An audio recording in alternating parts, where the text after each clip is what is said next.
نبی پاک علیہ السلام نے فرمایا لا وضوء لمن لم یذکر اسم اللہ، کہ جس نے اللہ کا نام نہیں لیا اس کا وضو نہیں ہے۔ تو یہاں کمال کی نفی مراد ہے، جیسے کہ دوسری حدیث میں فرمایا جس نے وضو کیا اس کا وہی بدن پاک ہوگا جس پر پانی بہا ہے، لیکن جس نے بسم اللہ الرحمن الرحیم پڑھ کر وضو کیا تو اس کا پورے کا پورا بدن پاک ہو جائے گا۔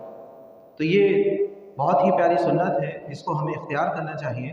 اور احناف کی جانب سے اس کے واجب نہ ہونے، اس کے فرض نہ ہونے کی دلیل وہ قرآن مجید فرقان حمید کی وہ آیت کریمہ بھی ہے جو گزشتہ جمعہ آپ کے سامنے بیان کی، کہ اللہ رب العزت نے ارشاد فرمایا وَأَنزَلْنَا مِنَ السَّمَاءِ مَاءً طَهُورًا، ہم نے آسمان سے پاک کرنے والا پانی اتارا ہے۔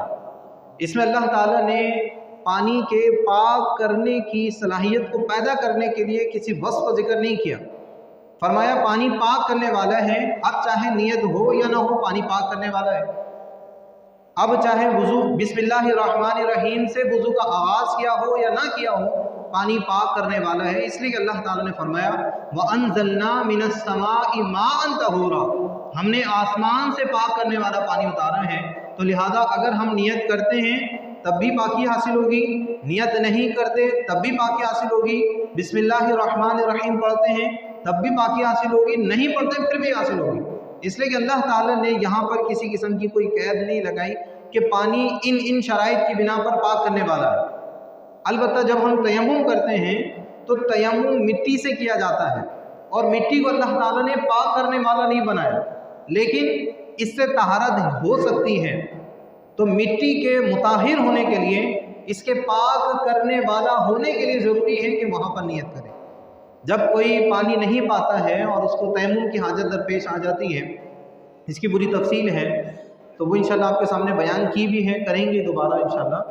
تو پانی مٹی سے تیمم کرنے اور اس سے پاکی حاصل کرنے کے لیے ضروری ہے کہ ہم نیت کریں۔ جب نیت کریں گے تو مٹی پاک کرنے والی کہلائے گی، لیکن پانی کو اللہ تعالیٰ نے پاک کرنے والا ہی اتارا ہے۔ تو اگر نیت ہے پھر بھی پاکی ہوگی، نہیں ہے پھر بھی پاکی ہوگی، بسم اللہ پڑھیں گے پھر بھی پاکی ہوگی، نہیں پڑھیں گے پھر بھی پاکی ہوگی، اس لیے کہ اللہ نے بغیر کسی قید کے ذکر فرمایا۔ اب اس حدیث کی بنا پر کیا ہم قرآن میں اس قید کا اضافہ کر سکتے ہیں یا نہیں کر سکتے؟ تو فقہ حنفی کا یہ مسلمہ اصول ہے کہ احادیث متواتر اور خبر مشہور ان سے قرآن کے مطلق میں زیادتی ہو سکتی ہے، یعنی قرآن میں کوئی وصف نہیں تھا، کوئی قید نہیں تھی، تو ان احادیث کی بنا پر ہم قرآن میں وہ قید ملحوظ رکھ سکتے ہیں۔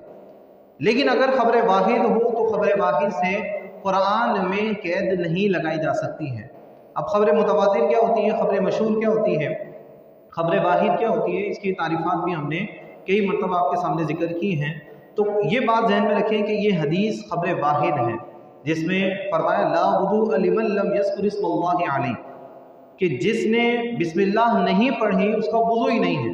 تو یہاں پر یہ حدیث ایک تو خبر واحد ہے، اور پھر آپ کے سامنے ذکر کیا کہ یہاں پر کمال کی نفی ہے، جیسے کہ دیگر احادیث آپ کے سامنے ذکر کی۔ تو اس سے قرآن پر زیادتی نہیں ہو سکتی۔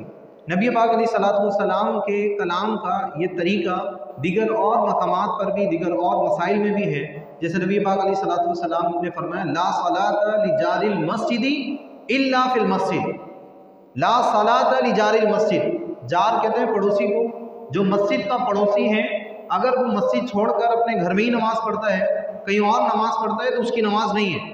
تو لا صلاۃ لجار المسجد الا مسجد، لا صلاۃ لجار المسجد الا فی المسجد، تو جو مسجد کا پڑوسی ہے مسجد کے علاوہ دیگر مقام پر نماز پڑھے گا تو نماز نہیں ہوگی۔ تو یہاں پر بھی کمال کی نفی مراد ہے، ایسا نہیں ہے کہ وہ مسجد کے علاوہ اگر گھر میں نماز پڑھ لے تو اس کی نماز ہی نہیں ہوگی، یا دیگر اور مقام پر نماز پڑھے تو اس کی نماز ہی نہیں ہوگی۔ تو نماز اس کی ہو جائے گی، لیکن اس کے لیے بہتر یہ ہے کہ وہ اپنی قریب کی مسجد کو اپنی تعداد سے پر کرے، اپنے آپ سے اس مسجد کو برکت دے اور برکت مسجد سے حاصل کرے۔ تو اسی طرز کا کلام یہاں پر بھی ہے، تو اس سے قرآن میں زیادتی نہیں کی جا سکتی ہے۔ تو قرآن نے پانی کو پاک کرنے والا فرمایا ہے، تو پانی بسم اللہ کے بغیر بھی پاک کرنے والا ہوگا۔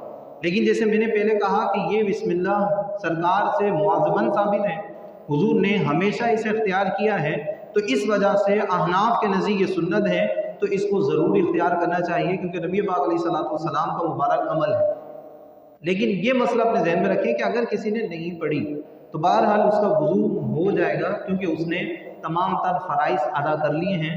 تو اگر فرائض ادا ہو گئے تو وضو ہو گیا، لیکن اس کا صرف اتنا ہی بدن پاک ہوگا جس پر پانی بہا ہے، اور اگر بسم اللہ پڑھ لیتا تو اس کی برکت سے پورا بدن پاک ہو جاتا، جیسے نبی پاک علیہ الصلوۃ والسلام نے فرمایا من تودع وذکر اسم اللہ، جس نے وضو کیا اور اللہ کا نام لیا، تطہر جسدہ کلہ، تو اس کا پورا بدن پاک ہو گیا۔